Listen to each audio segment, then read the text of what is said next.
I'm very much struck, as I'm sure you are, that those readings are so poignant and relevant to what's going on in Liverpool, in Manchester at the moment. And I want to honour that. And today's reflection is going to be about connections and how we're all one body, very much along the same theme. And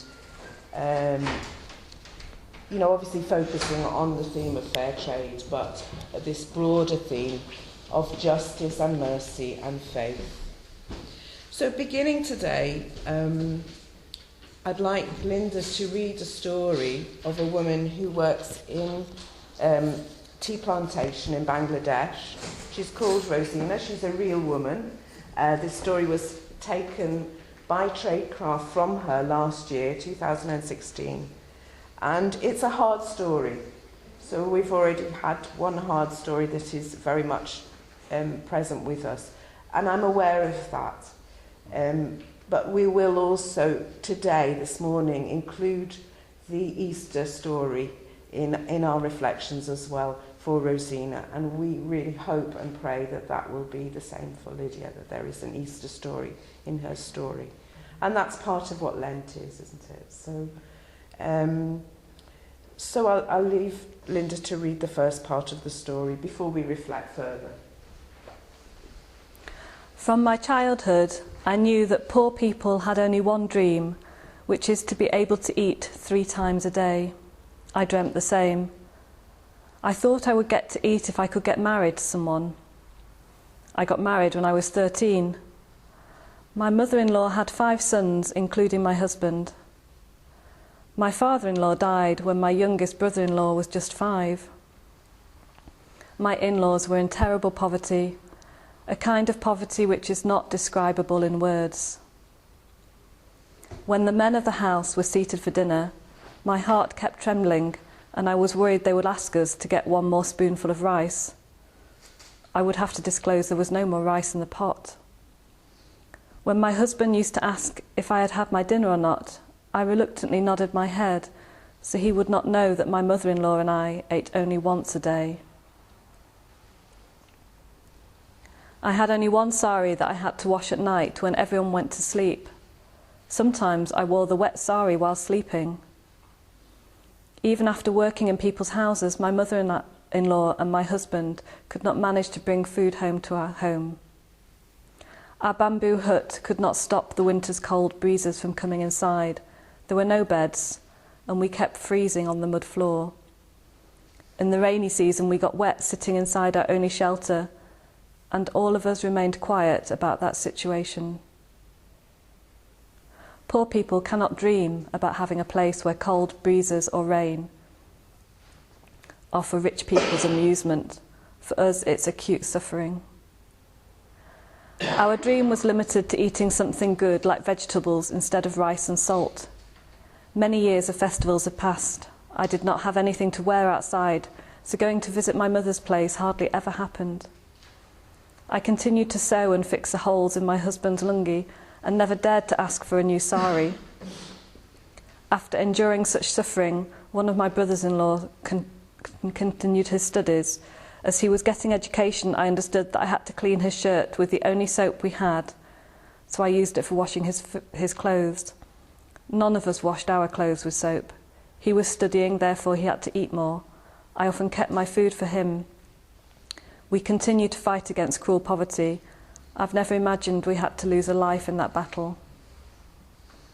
My youngest brother-in-law, Farouk, who was 10, had fallen ill. He used to be with me all the time. I had brought him up as my mother-in-law was always outside for work. We had no money for his treatment. He used to ask for better food, often saying, "Babi," which means sister-in-law, "I want to have a sweet." I used to weep while sitting on the corner of his bed. He left us with an empty stomach. I could not give him food or medicine. It still haunts me all the time. Without treatment, Farouk went away for stomach pain, but poverty did not. There was no house, no ducks or hens. We had no cows or any furniture. We were fighting against poverty with empty hands. Thanks. Thank you, Linda.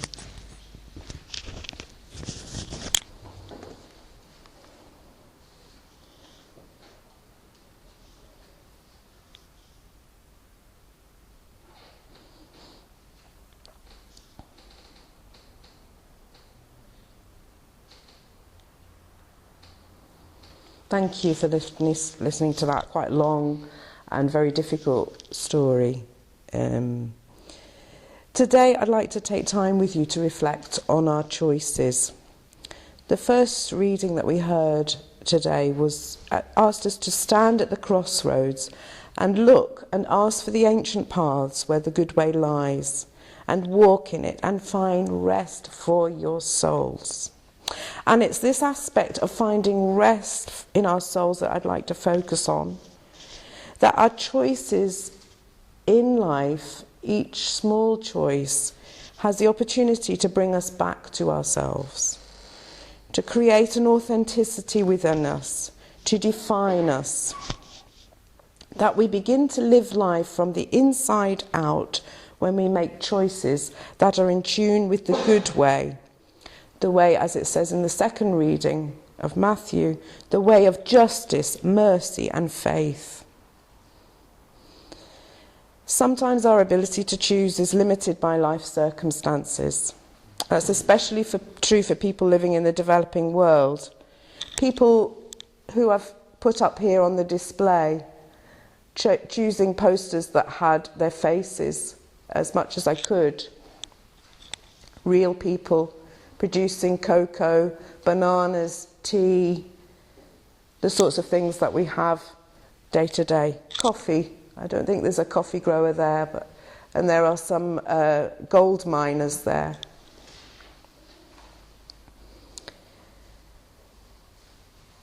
People living in the developing world have poverty, climate conditions, natural disasters, corruption and trading injustice, which prevents their freedom of choice. Crucially, the choices we make in the UK often have a direct impact on the scope for choice available to our brothers and sisters in the developing world.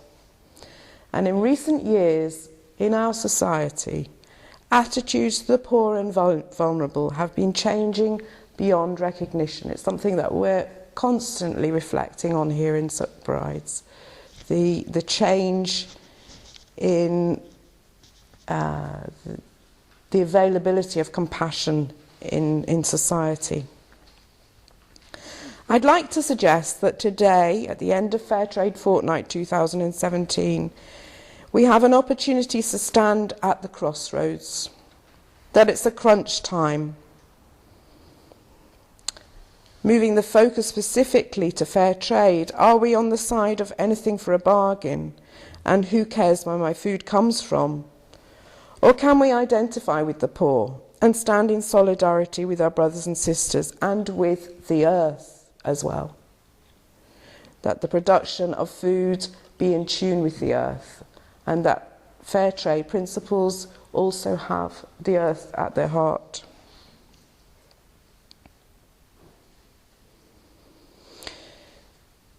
2017 sees the 23rd Fairtrade Fortnight in the UK, and it's also one of the most uncertain years for a generation when it comes to trade. Following Brexit, the UK will be coming to terms with the urgent need to renegotiate more than 50 international trade deals. And no one knows yet what this will mean for farmers and workers in poor countries. There is some information here, this pile of leaflets here. A number of organisations, including Christian Aid and Tradecraft, have put together a leaflet there where we can take action, and we can write to our MP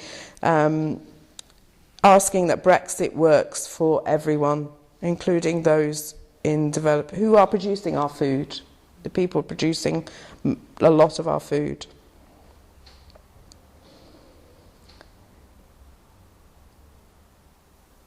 At the same time as Brexit, spiralling price wars between supermarkets are set to intensify, putting even more pressure on the most vulnerable producers who deliver so much of what we eat.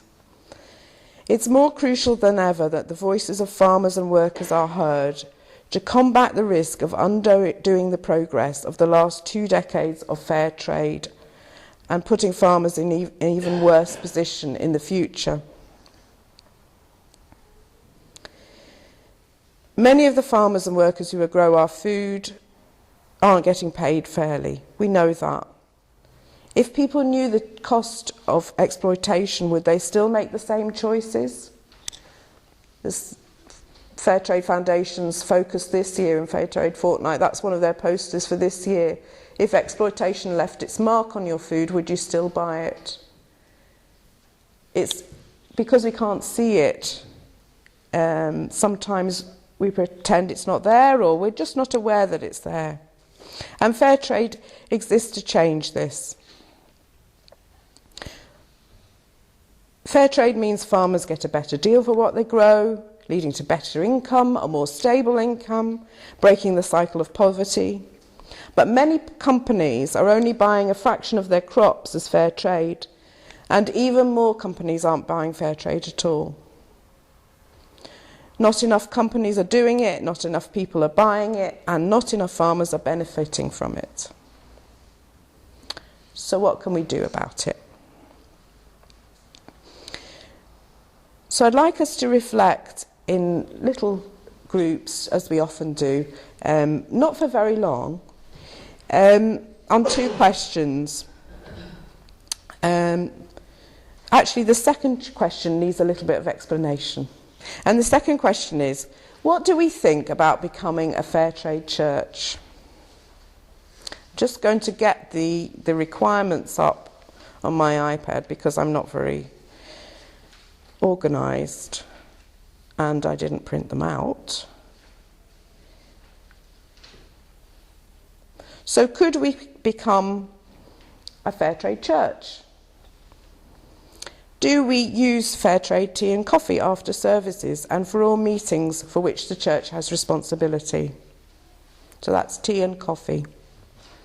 The second requirement is to move forward on using other fair trade products, such as sugar, biscuits, fruit, flowers. And the third requirement is to promote fair trade during Fairtrade Fortnight and during the year through events, worship and other activities whenever possible.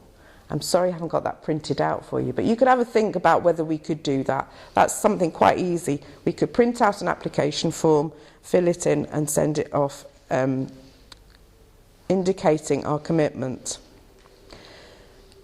So that's the second question, and the first question really is more of a personal question that we could maybe share with our neighbours. Will I, whenever possible, wherever possible, buy fair trade? After that, I got pregnant with our eldest daughter. I often went to sleep after starving a whole day. My husband used to give me courage, saying that one day our days would change. He said that one day we would see the rare face of happiness. I left my daughter home with my mother-in-law, and both my husband and I started working as labourers in tea gardens. Together we could earn 100 to 130 taka a day, around £1.15. We got to know that there is profit in tea planting.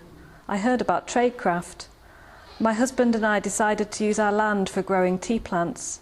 Our soil is very good for tea planting.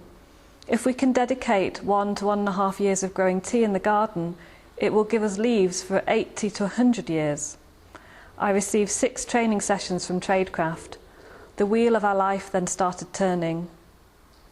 After 1.5 years, we are now able to see the face of happiness. Now we have electricity. We built a house for 30,000 daka, and we built a kitchen. I have hens and ducks and 5 cows. Everything has changed miraculously. The tea plant is a miracle in our life. Now we have beds to sleep in. My mother-in-law has a separate room, and I made furniture for the house. I bought a teapot and nicely decorated the room. Now I can buy a sari when I wish. We're providing all expenses for my 2 brothers-in-law. My daughter is going to school. I bought a new gold earring, and my mother-in-law and I now eat meat most days. We used to earn 3,000 taka monthly. Now we earn 10 times that. Now we earn 30,000 taka each month and sometimes more. We bought new land.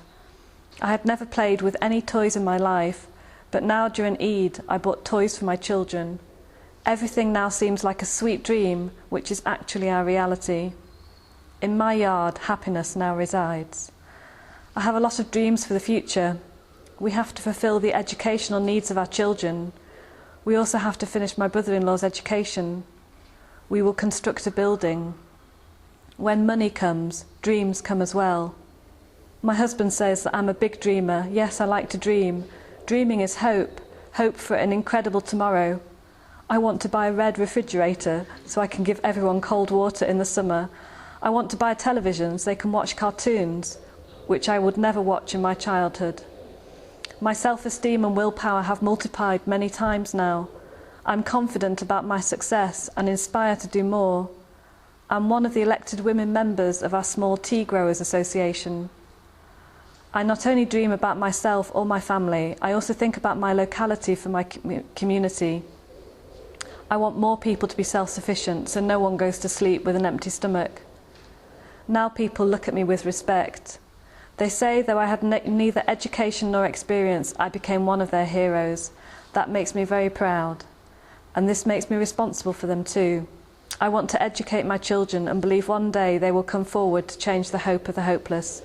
My dream has come true. Poverty has to be defeated.